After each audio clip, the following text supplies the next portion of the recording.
Alkitab berita baik Matius bab 5. Apabila Yesus melihat orang ramai itu, dia naik ke bukit lalu duduk. Pengikut-pengikutnya berkumpul di sekelilingnya. Lalu dia mula mengajar mereka. Berbahagialah orang yang sedar bahawa mereka memerlukan Allah. Merekalah yang menikmati pemerintahan Allah. Berbahagialah orang yang bersedih hati. Allah akan menghiburkan mereka. Berbahagialah orang yang rendah hati. Mereka akan menerima apa yang telah dijanjikan oleh Allah. Berbahagialah orang yang betul-betul mahu melakukan kehendak Allah. Allah akan memuaskan mereka. Berbahagialah orang yang mengasihani orang lain. Allah juga akan mengasihani mereka. Berbahagialah orang yang murni hati. Mereka akan mengenal Allah. Berbahagialah orang yang membawa kedamaian antara manusia. Allah akan menyebut mereka anak-anaknya. Berbahagialah orang yang menderita penganiayaan kerana melakukan kehendak Allah. Merekalah yang menikmati pemerintahan Allah. Berbahagialah kamu apabila orang menghina, menganiaya dan memfitnah kamu kerana kamu pengikutku. Nabi-nabi zaman dahulu juga dianiaya seperti itu. Bersukacitalah dan bergembiralah kerana Allah sudah menyediakan pahala yang besar di syurga untuk kamu. Kamu bagaikan garam dunia. Jika garam sudah menjadi tawar, garam itu tidak dapat menjadi masin lagi. Garam seperti itu tidak berguna lagi selain dibuang dan dipijak-pijak orang. Kamu bagaikan cahaya bagi dunia. Kota yang terletak di atas bukit tidak dapat disembunyikan.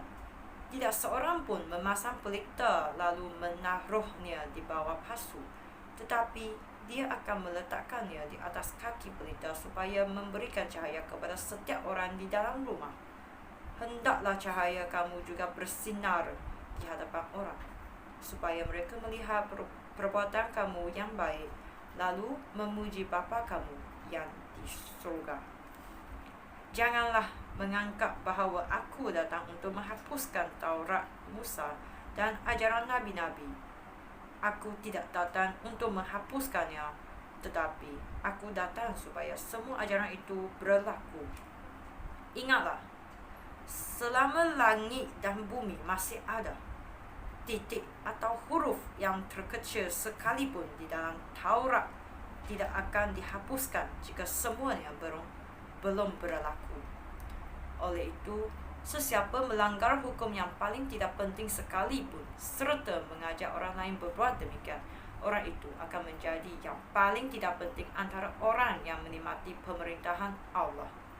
Sebaliknya, sesiapa mentaati Taurat dan mengajak orang lain berbuat demikian, orang itu akan menjadi penting antara orang yang menikmati pemerintahan Allah. Oleh itu, ingatlah bahawa kamu dapat menikmati pemerintahan Allah hanya jika kamu lebih setia daripada guru Taurat dan orang Farisi dalam usaha kamu melakukan kehendak Allah. Kamu sudah mendengar yang diajarkan kepada nenek moyang kita, jangan membunuh. Sesiapa yang membunuh orang akan diadili. Tetapi sekarang aku berkata kepada kamu, sesiapa yang marah terhadap saudaranya akan diadili. Dan sesiapa yang memaki saudaranya akan dibawa ke hadapan majlis agama, dan sesiapa yang memanggil saudaranya jahil patut dibuang ke dalam api neraka. Oleh itu, apabila kamu hendak mempersembahkan pemberian di atas mazbah kepada Allah, lalu teringat bahawa saudaramu sakit hati terhadap kamu, tinggalkanlah pemberianmu di hadapan mazbah. Pergilah berdamai dahulu dengan dia, barulah kembali lalu persembahkan pemberian kamu itu kepada Allah.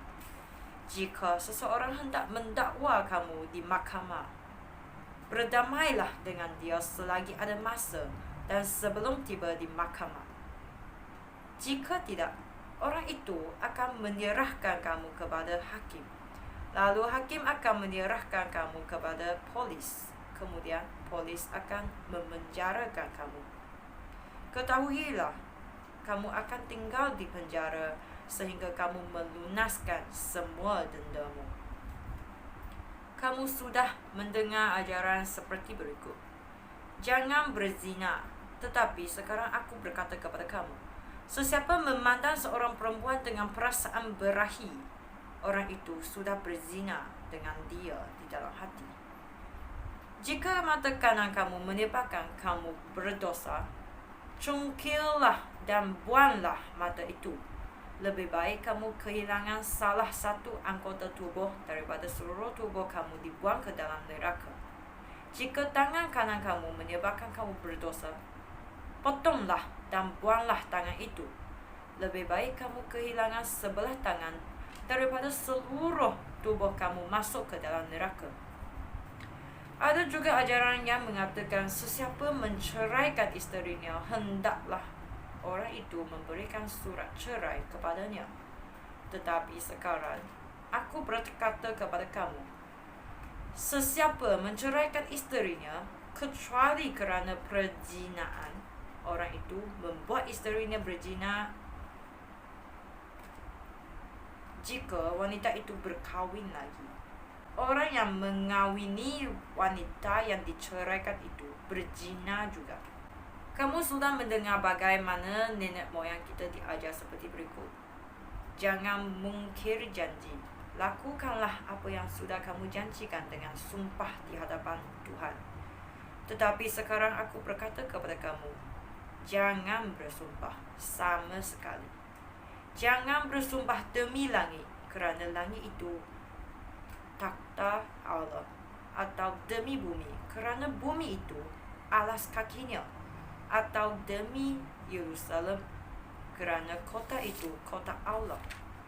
Raja yang besar, jangan bersumpah bahkan demi kepala kamu, kerana kamu tidak berkuasa membuat sehelai rambut menjadi putih ataupun hitam. Cukuplah kamu berkata ya atau tidak. Kata-kata yang lebih daripada itu datangnya daripada iblis. Kamu sudah mendengar ajaran seperti berikut. Mata ganti mata, gigi ganti gigi.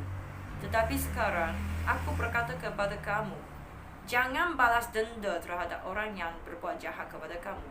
Sebaliknya, jika seseorang menampar pipi kananmu untuk menghina kamu, biarkanlah dia menampar pipi kirimu juga. Jika seseorang mendakwa kamu di mahkamah untuk menuntut bajumu, berikanlah jubahmu juga.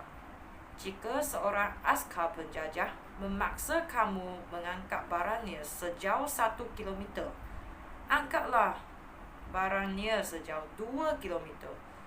Jika seseorang meminta sesuatu daripada kamu, berikanlah apa yang dimintanya.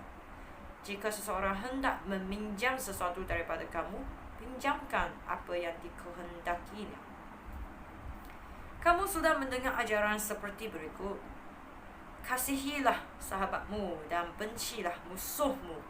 Tetapi sekarang aku berkata kepada kamu, kasihilah musuh kamu dan berdoalah bagi orang yang menganiaya kamu.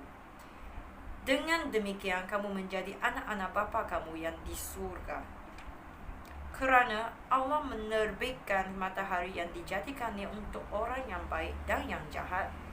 Dia menurunkan hujan untuk orang yang mentaati Allah dan juga untuk orang yang tidak mentaatinya.